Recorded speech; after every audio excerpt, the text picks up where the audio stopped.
guys, and welcome back to Chronicles from the Car. So hey, listen, I normally come to you and I just talk about stuff like right off the top of my head. Sometimes it makes sense, sometimes it doesn't. But today I want to have a more calculated conversation with you. I was riding to the local, one of my local stores to pick up some junk, really. And actually I was looking for something specific, but I was looking for a lamp. I'm looking for lamps for my bedroom, and I don't want to spend a lot of money because we really don't spend a lot of time in there. You know, it's like at night. I mean, you know, we have gosh, that lighting is horrible. Anywho, yeah, never mind all of that. I just wanted to come to you again with a more calculated and a little bit more serious topic. I'm trying to find the best way to have this conversation with you without the sunlight, because again, we are doing Chronicles from the car. So today what I want to talk about is chemo, and because of chemo, some things that I had to do differently, or some questions that I presented to my doctor. And the reason why is because I keep hearing these radio ads, TV ads, sometimes YouTube videos where people talk about what cancer was like, and it's such a horrible disease. And listen, don't get me wrong, it was not easy, it was not fun, but chemo and radiation looks very, very different for all people, or for most people, not everybody. Some people experience the same things, but it can look very, very different. And my concern is the picture that's being painted is not always realistic. It's not the horrific experience for everybody. Now, that being said, mine wasn't so easy. I did have some really, really hard nights, but not every day was bad. Now, one of the things that did happen was my taste buds. Like, I didn't believe it. I couldn't understand it. That was the thing. It wasn't that I didn't believe it, but it's hard to understand something that you've never experienced. But once I started going through chemo, I think probably by my second session, like, stuff just tasted completely different. And I've heard that before, and I'm like, yeah, what do you mean it tastes different? I mean, it's like this alkaline, acidic taste in your mouth. And so you cannot, or for me, and again, everything that I say is specific to me and my experience, not necessarily anyone else. I'm not a doctor. Oncology is not my thing. I don't know any more than what I'm telling you based on my own experiences. But like, I couldn't drink sodas, which was a plus because, you know, as a result, I lost weight. But I really couldn't eat a lot of foods because they just didn't taste right. It was just like, I can't even explain. It's just a really, really disgusting taste. I did get a fondness for Jell-O. And I don't even know why, but yeah, I fell in love with Jell-O again. But anyhow, because of chemo, or when you're going through chemo, you cannot do any waxing nor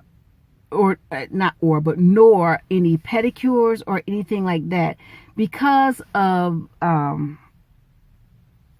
it opens your pores, you know, when you're doing pedicures, and your blood counts and your response to germs is completely different. And the last thing you want is to get sick when you're going through chemo, because it makes it all the worst. Trust me, I know. One of the other things that I think people probably don't know, and you wouldn't know unless you were actually in the midst and you presented the question, I guess, is, can you still have sex? Couple of things. Your desire to have sex is probably going to be at a minimum, but when and if you do have that desire, you absolutely have to use condoms, because for your safety, but also for your partner's safety. So yeah, it wasn't comfortable. And it wasn't comfortable for me because some people are forced into menopause as a result of chemo, and some people just get the symptoms. So I technically I did one finger, but technically I'm not in menopause, but I got a lot of the symptoms, and vaginal dryness is one of the symptoms. And so let me tell you, I never understood, and I'm always saying I because I did it. Vaginal dryness is not just that it's dry. I mean, it's like tumbleweeds coming through this canal, and it's, oh my gosh, I cannot even, I mean, it's like razor, but it hurts so bad. And I can only, again, speak on my own personal experience. So even with lubes and whatever, it is not pleasurable. And so by the grace of God, I had a very, very understanding husband who didn't even want to put me in a position where I would have to decide, if I want to do it or not. So, but condoms are an absolute must. No waxing. So you're going to have to nair down there, or, well, here's the thing. I don't know about anybody else, but for me, I lost hair everywhere. Like everywhere. Like I had no hair, so there was no need for waxing. But pedicures, manicures, or something like, especially when you're going through, you want to still look nice or make yourself feel better. But you can't because of your vulnerability to germs. And although most, I'm sorry, I'm trying to get my jacket off or sweat off. Although most spas do try to keep up, you just cannot put yourself in a position to have any germs or anything penetrate your immune system, because it is very weak. For me, I said this in one of my other videos, but I had a very, very aggressive cancer, and it had started to migrate or spread to my lymph nodes. So as a result, I had 27 lymph nodes removed from under my left arm. And as a result, now I cannot have blood pressures or any blood draws from my left arm. So that's something else to bear in mind when and if you have a situation where you have lymph nodes removed.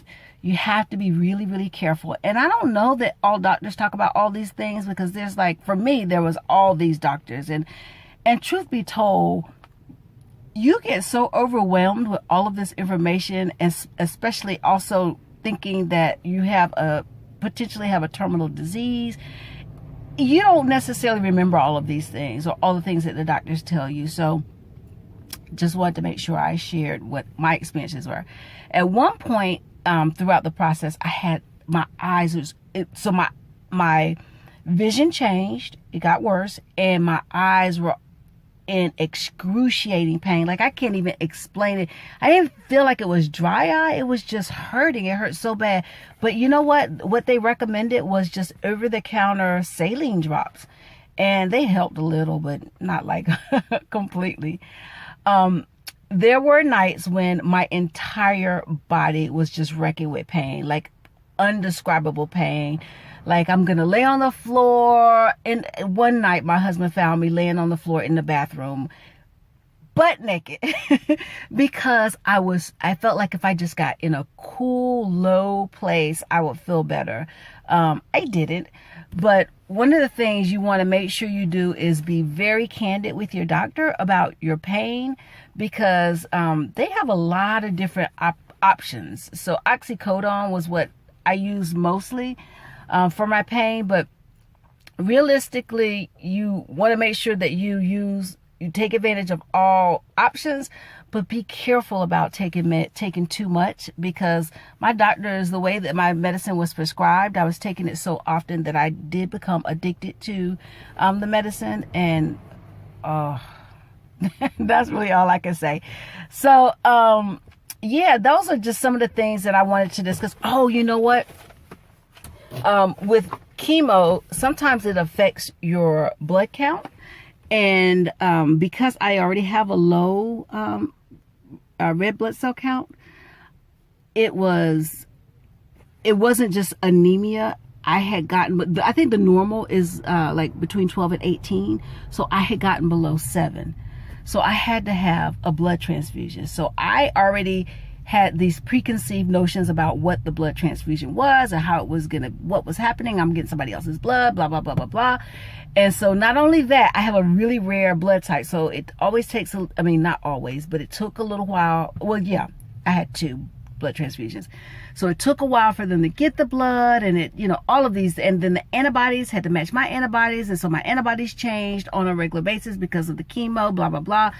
And that being said, what do you guys think about blood transfusions? I was absolutely against blood transfusions until I found that I didn't have an option. So I couldn't get my treatments without having had the blood transfusion. I ended up again having to have 2, and I'm fine. But it really, really scares me out of my mind. And although technology is such that they are like checking, double, triple, quadruple checking, it was still a little bit scary and, invasive to think that I am taking on somebody else's blood.